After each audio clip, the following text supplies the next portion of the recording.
Special Dell is, man. Like, you see his play, obviously, but off the field, man, he keeps everybody's demeanor so calm, and he keeps everybody together. Like, for him, like, he'll say the sack's gonna come. Like, he do a little wave like this, and we all joke with him. But, man, like, I say I'm firing, he's ice, man, and he always, like, pours out my fire because, like, I be so anxious and, like, I gotta go. He be like, bro, it's gonna come.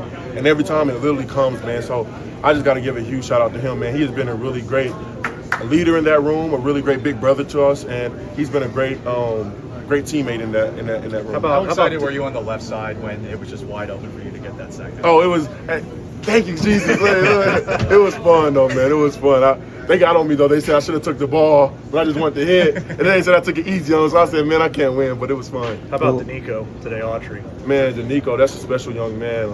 And I said young for a reason. Like, bro, he still got it. Like, no matter what anybody may say, like, he's still going out there and doing his thing, man. And he's been a great addition to this room, man. The energy that he's bringing, the game style that he brings. He's old school, so, like, he brings a little different, like, vibe to the room a little bit. So it's fun having him around, and he's great, man. To see him go out there and continue to ball and do him, it's fun to watch. Well, with some of those, players that you guys did bring in this year, people talk so much about experience. Yeah. And, I feel like at this point, maybe for you guys, you don't have time to even think about, like, does last year give you, like, an advantage into this year since you've kind of been there, done that. Yeah. But does it? Like, how do you kind of compartmentalize that? Does the experience last year actually matter into this year? I feel like it most definitely does. I was in the room, like, my experience, like, I didn't know how close we were. Like, that was my first time being in the NFL playoff, and here I'm thinking, like, we got 10 more games to go, and we were literally 2 games away from being in the Super Bowl. So, like, the experience that we have this year, like, Derek Barnett's won the Super Bowl and been in the Super Bowl. I want to say Joe's been in it. Daniel's been in playoffs. Like, we have all this experience, so they've been pointing knowledge into us.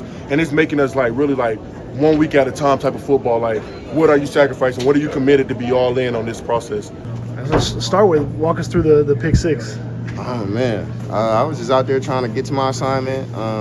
Little inverted two. Flat defender, got the little high-low. McConkey in front of me. It was, I think, number 1 behind me. And, ball went through his hands. I was just going to make a routine tackle. Ball went through his hands and ended up in mine. So I just tried to get to the end zone. It seems like you guys kind of set the tone early on defense. Mm-hmm. Offense kind of had a slow start there. The Miko guy gave you guys a lot of credit for kind of setting the tone for the team and keeping the offense in this thing. Mm-hmm. Most definitely. I mean, whenever you have a home playoff game, and defense gets to go out there first. You definitely want to set the tone from a hitting standpoint, from a physicality standpoint. So to be able to do that and keep the energy high, as the offense was, getting on track, that's important. What did you notice that started to kind of work against those guys? They're a pretty efficient team, and then they're not very efficient against you guys. What did you kind of notice as the game was going on? I just think we got them a little bit off schedule. On that team, they came out with a lot of 22, 21 when they, can just sit back and be comfortable and run the ball and run their, normal offense. That's when they're on track. But you knock a team off track, now they have to do things that they might not be comfortable with. He throws 3 interceptions in the regular season. He throws 4 in this game. Does the defensive back room celebrate that even more? Most definitely. I mean, anything in the playoffs is worth double. So, got to be excited about getting the ball and taking the ball away in the big moment. What can you say about what you've been able to do? Stepping in, been some injuries. You get moved into the starting lineup. What's kind of this season been like for you? Just trying to step in and do my job and showcase what I can do. Whether it be back deep or around the line of scrimmage. So that's it. Just trying to be the next man up and make plays when my name is called. Kamari Lassiter, Derek Stingley. You're behind those guys. You see kind of how they work sometimes. What can you say about those 2 guys? I mean, they just lockdown corners, both of them. I mean, they got the personality for it, they got the skill set for it, and they show it day in and day out, and that's what you see out there on the field. So. Performance of the defensive line today, energy in the stadium. How'd that feel? Great, surreal, fun. I thought you were giving me something. It was really great. It was surreal. It was definitely fun. Enjoying the guys. I'm still just reflecting on the moment, like these moments, obviously everyone in the league, that you don't get these moments too often, so when you do, you want to cherish it. You personally, it just seems like from afar you've been kind of banged up all season long. How are you feeling physically, and how'd you feel out there? I felt strong. Kept my own game plan personally simple, and I'm a person like, not to preach at you, not to just, come off as like I'm preaching, but I really personally believe that Jesus Christ has a plan. So I was like, you know what? Let me stay with a growth mindset, stay productive, trust in his plan and see how it works out. And it turned out well today. So all glory to him. Well, when you have rush and coverage working in tandem like that, that's a pretty tough tandem to beat. How did you feel about the way they complement each other, their coverage and you guys' rush? Yeah, if you could look around, like, yeah, some really great players. Like this is year 7 for me, and this is the best team that I've ever been on. Just to really see how everybody just comes together and you really have each other's backs, it's amazing to watch. You know, all sides of the ball. So it's really fun to see. Does Joe Mixon have good taste in cigars? I'm sorry? Does Joe Mixon have great taste in cigars? Oh yeah, he does. Shout out to Box, man. Brandon, send us some more, man. So. Foley, when you guys started to clamp down on the run, did you feel like it was just a matter of time before the pressure was going to get there?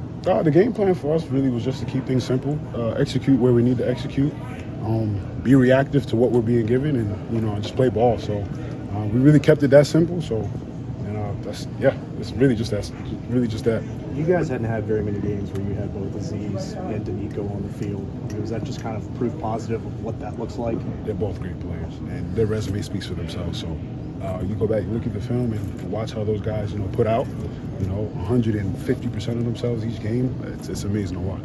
Could you kind of feel the momentum start to shift after CJ makes that big play, the fumbled snap, and then he has the big run there? Did you kind of feel the momentum start to shift? I mean, everybody would say anytime you have a big play, it juices the team up, So it was great to see. It was great to see everyone smiling and everyone's just revving their engines up to keep going.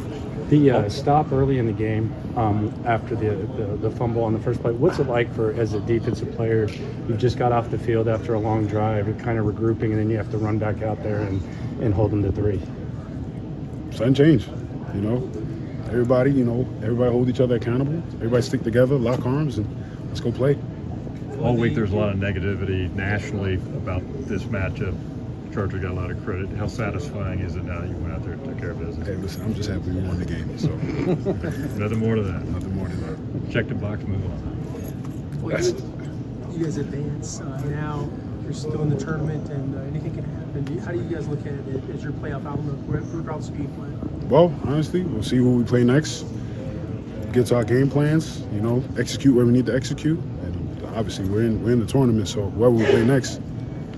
Pretty sure they're going to be a tough competitor. So, keep it simple and really focus on the things that's important for us.